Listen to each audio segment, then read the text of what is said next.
É isso aí, meus amigos internautas. Artigo 5º. Todos são iguais perante as leis, ou perante a lei. Bom, isso é uma revista editada por um delegado de Polícia Federal aposentado, mas que foi também presidente da Associação dos Delegados de Polícia Federal. Vocês imaginam que vai ser uma entrevista maravilhosa, porque nós vamos conversar exatamente em cima dessa questão. Todos são iguais perante a lei. Tudo bem? Tudo bem. Armando Coelho Neto. Perfeito. Um homem de lutas, de batalhas por associação, pela Federação dos Delegados de Polícia. Como é que você está vendo hoje essa atuação da Polícia Federal? Olha, você está tocando num ponto muito sensível, porque me parece que há uma avaliação conjuntural muito equivocada. Equivocada? Equivocada desse momento, porque eu costumo dizer que esse momento que a Polícia Federal está vivendo hoje é uma obra fantástica, realizada basicamente pelo governo do Partido dos Trabalhadores. E eu falo isso com uma certa isenção porque eu não sou do Partido dos Trabalhadores, não nutro grandes simpatias pelo Partido dos Trabalhadores. Mas tem que aceitar. Exato. Que esse partido que está no governo, eu confesso a você que também não gosto dessa história de partido, de PT, PMB, porque para mim tudo igual. Tudo igual. Então, ou quase igual. Mas eu acho que a Polícia Federal está tendo, nesse momento, todas as condições para funcionar perfeitamente. Bem. Não é isso? A Dilma, entre o período de 2011 e 2015, ela aprovou 13 normas que fortaleceram a Polícia Federal. E é muito bonito isso, esse trabalho que a Polícia Federal está fazendo. Mas, de repente, eu começo a pensar. Eu queria levantar duas questões para você. Eu vou tratar por você, porque nós estamos aí na mesma faixa etária por aí. O Armando, eu chamo delegado ainda? Sim, porque quem é continua sendo. Primeiro, quando você estava atuando, você atuava... se aposentou em que ano? Há 2 anos eu aposentei. Ok. Então você viveu toda aquela época do governo Fernando Henrique Cardoso. Por exemplo. Como é que era a Polícia Federal naquela época? Tinha autonomia para trabalhar? Não. Não? Não tinha. Não tinha. Existiam pressões assim mesmo? Eu não diria havia pressões, mas a gente não tinha o instrumental de trabalho que a gente tem hoje. Eu vou lhe dar um exemplo. Durante o governo Fernando Henrique Cardoso, o governo brasileiro recebeu da França uma soma valiosa para ser aplicada na área de segurança, basicamente da Polícia Federal. Esse dinheiro estava vinculado a um planejamento operacional. Você acredita que esse dinheiro, o Brasil já pagava juro desse dinheiro e não usava esse dinheiro por falta de um planejamento? Então, por aí você pode ter ideia do que era a Polícia Federal. A Polícia Federal tinha o dinheiro e não aplicava por falta de um planejamento.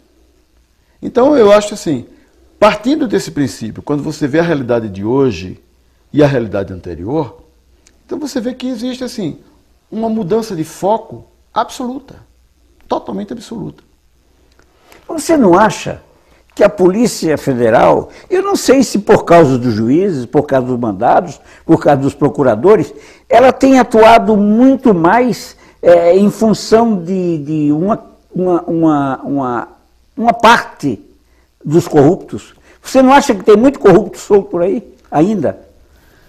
Eu costumo dizer, desculpe ser repetitivo, eu não acho que existe um combate à corrupção. Existe uma declaração de guerra contra o Partido dos Trabalhadores. Repito, não sou PT. Sim, sim. Não sou PT. O que é mais válido da sua... Existe uma guerra contra o Partido dos Trabalhadores. Não existe combate à corrupção. Circunstancialmente... É uma armação mesmo? Eu não digo que é uma armação, porque aí eu estaria extrapolando no sentido de fazer uma acusação gratuita. Agora, quando eu digo que não há um combate à corrupção, e sim uma guerra contra o PT, aí para mim fica claro, porque na medida em que existem fatos envolvendo outros partidos, não são noticiados com a mesma dimensão, na medida em que os vazamentos são seletivamente feitos para prejudicar determinadas pessoas ou determinados Mas aí é a partidos, imprensa que é errada. Aí, não, a imprensa, agora, quem está patrocinando esses vazamentos?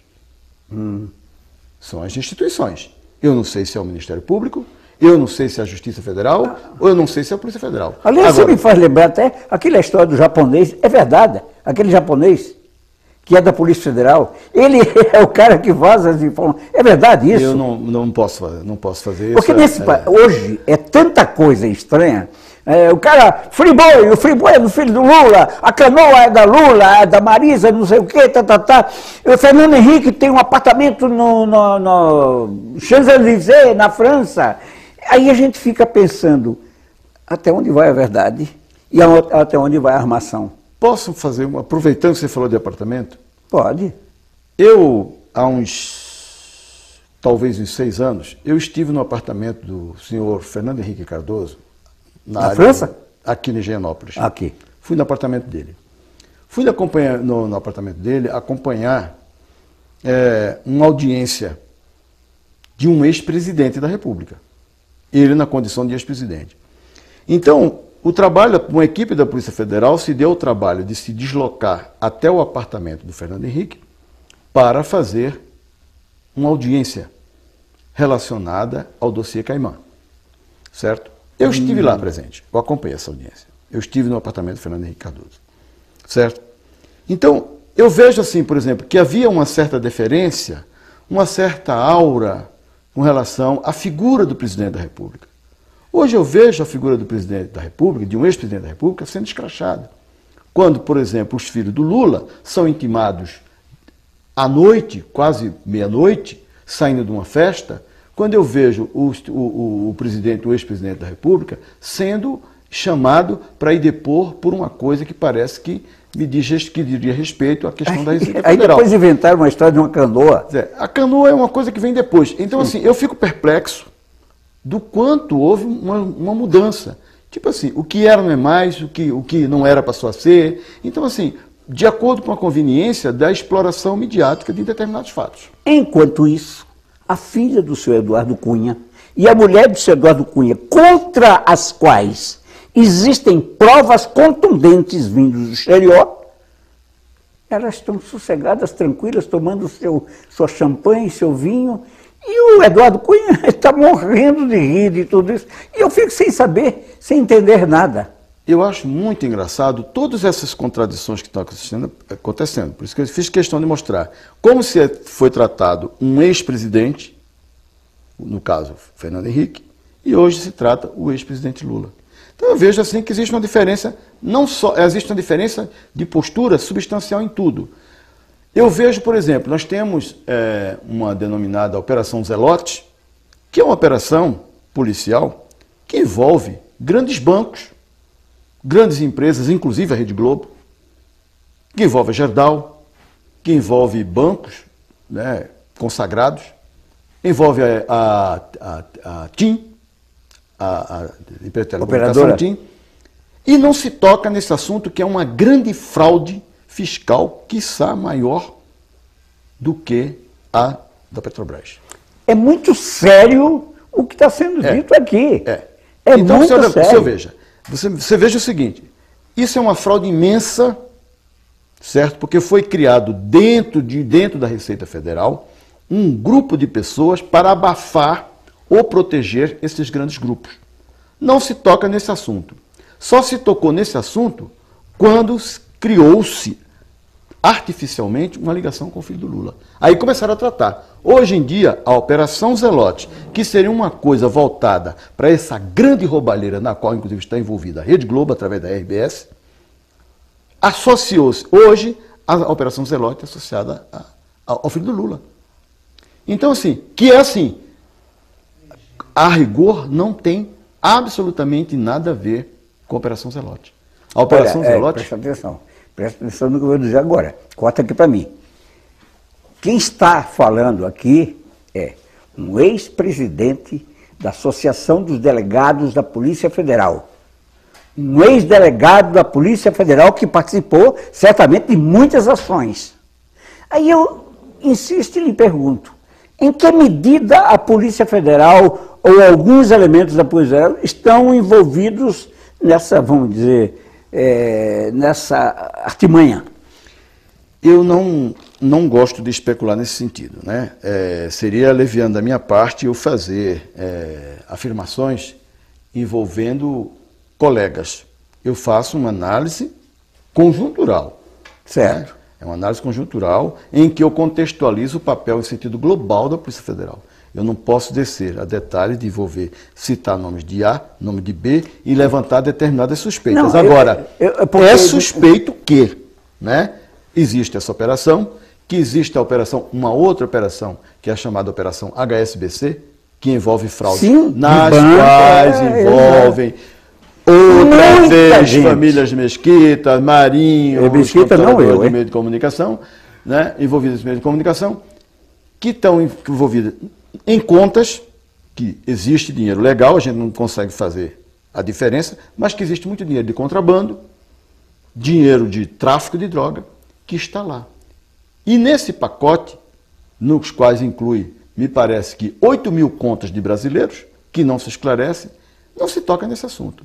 Só se fala no barquinho de 4 mil reais que a mulher do presidente comprou um barco de lata. Agora, desses 8 mil, tem muitos comunicadores, hein? Sim, famosos, gente daí da... E um detalhe muito interessante, que quem tem o controle da divulgação dessa informação é um dos grandes jornais aqui de São Paulo, que recebeu a exclusividade de cobrir o assunto e não cobre.